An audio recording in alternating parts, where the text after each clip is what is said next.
So இதை பார்த்த இவரும் வேற வழியே இல்லாம அந்த டேப்லெட் போட்டு பாஸ்ட்டுக்கு போறாரு. அங்க பாஸ்ட்டுக்கு போனா அவன் எத்தவனே இதான் கேட்கறான், சொல்லு இவானுக்கு என்னாச்சு, எனக்கு தெரிஞ்சு ஆகணும் அப்படின்னு சொல்லிட்டு கேட்கறான். இவர் வந்துட்டு இங்க பாருப்பா, இவான் இன்னும் கொஞ்ச நாள்ல ஒரு ஆக்ஷன்ல சாக போறா அப்படின்னு மாதிரி சொல்லும்போது, யோ நீ தான் கேஷுவலா பாஸ்ட்டுக்கு 10 தடவை வந்துட்டு போயிட்டு இருக்க இல்லையா, உனக்கு தெரியும் அப்படின்னா நீ தடுக்கலாம்ல அப்படின்னு மாதிரி சொல்லும்போது அவர் வந்துட்டு நான் தடுக்கலாம்ப்பா, ஒன்னும் பிரச்சனை இல்லை, ஆனா அப்படி தடுத்துட்டேன் அப்படின்னா என்னோட ஃபியூச்சர் அப்படியே மாறிடும். இங்க பாரு, இது என்னோட பொண்ணு, இவான் இறந்து 9 வருஷம் கழிச்சு இவன் எனக்கு பிறந்தா, நான் மட்டும் இப்போ இவானை காப்பாத்தன்னு சொல்லிட்டு ஏதாவது பண்ண அப்படின்னா என் பொண்ணு என்கிட்ட போயிருவாடா, 20 வருஷமா மாறு மணி தோல் மணி போட்டு வளர்த்த பொண்ணுடா, தெரிஞ்சு என் பொண்ணை நான் எப்பறம் அழிப்பேன் அப்படின்னு சொல்லிட்டு அவர் ரொம்ப எமோஷனலா சொல்ல, இதை கேட்டு அவன் எமோஷனல் ஆயிரான். அவனுக்கு இப்ப என்ன பண்றதுனே தெரியல. ஏன்னா இவருக்கு தெரியும் இவன் எப்படி சாக போறான்னு சொல்லிட்டு, ஆனா இவர் அடிச்சு கேட்டாலும் சொல்ல மாட்டாரு. ஏன்னா சொல்லிட்டாரு அப்படின்னா இவன் போயிட்டு காப்பாத்திடுவான். சோ அதனால இப்ப இவனுக்கு என்ன பண்றதுன்னே தெரியாம பஸ் எல்லாம் போட்டு குத்திட்டு கதறி அழுதுட்டு இருக்கான். சோ அப்படி இவன் அழுதுட்டு இருக்கும் போது அப்பதான் இவர் ஒரு மேட்டர் சொல்றாரு, எங்க பார்ப்பா, இவன் உயிரோட இருக்கணும் அப்படின்னா அதுக்கு ஒரே ஒரு ஆப்ஷன் தான் இருக்கு, அது நீ அவளை பிரேக்கப் பண்ணும் அப்படின்றாரு.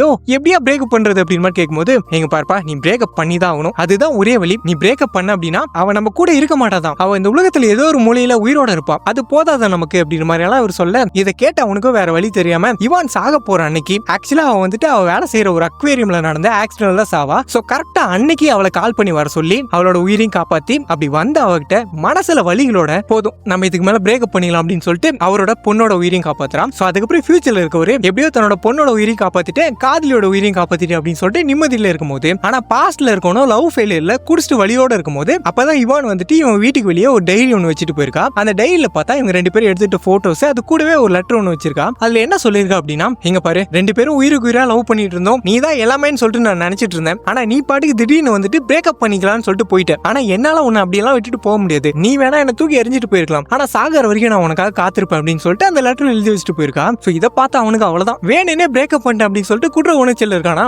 இதுக்கு மேல என்னால முடியாது அப்படின்னு சொல்லிட்டு அவளை பாக்கிறதுக்காக போக ஆரம்பிச்சிடான். சோ அப்படி அவன் போறதுனால அப்ப ஃபியூச்சர்ல இருக்க பொண்ணு வந்துட்டு போட்டோல இருந்து கொஞ்சம் கொஞ்சமா மறைய ஆரம்பிச்சிடா. சோ இதை பார்த்து இவர் மிரண்டு போயிட்டு பாஸ்ட்டுக்கு போறதுக்காக உடனே அந்த மாத்திரை வந்து தேட ஆரம்பிக்கிறாரு. அதே நேரம் பாஸ்ட்ல இவங்க 2 பேரும் ஒரு வழியா மீட் பண்ணிடுறாங்க. அப்படி மீட் பண்ணவங்க ஆசாசியா அக்பலான்னு சொல்லிட்டு ஓடி வராங்க. அப்படி ஓடி வரும்போது அப்பதான் எதிர்பார்க்காத விதமா ஒரு கார் ஒண்ணு ஹீரோயினை அடிச்சு தூக்கிடுது. அவள இவ அப்படியே ரோட்லயே விழுந்துறா. சோ இதனால ஃபியூச்சர்ல மறைஞ்சிட்டு இருந்த அந்த பொண்ணு திரும்ப வர ஆரம்பிச்சிடறா. சோ இதை பார்த்த இவருக்கு ஒண்ணுமே புரியாம அப்ப கண்டிப்பா வித்தின் இந்த 5 மினிட்ஸ்க்குள்ள இவானுக்கு ஏதோ நடந்திருக்கு அப்படின்னு சொல்லிட்டு உடனே அந்த டேப்லெட்டை போட்டு டைம் டிராவல் பண்ணி இவங்க இருக்க அந்த ஹாஸ்பிட்டலுக்கு வராரு. ஆக்சுவலா சொல்லணும் அப்படின்னா இவங்க 2 பேருமே டாக்டர்ஸ் தான். அவன் இப்பதான் படிச்சிட்டு இருக்கான். அது இல்லாம இவர் 30 வருஷம் ஃபியூச்சர்ல இருந்து வந்திருக்காரா. சோ அதனால ஈஸியாவே ஆபரேட் பண்ணி இவனை காப்பாத்திறாரு. சோ அதுக்கப்புறம் இவனும் ஃபியூச்சர்ல உயிரோட தான் இருப்பாங்க. இவர் வந்துட்டு மறைஞ்சிருந்து அவங்கள பார்த்து சந்தோஷப்பட்டு இருப்பாரு.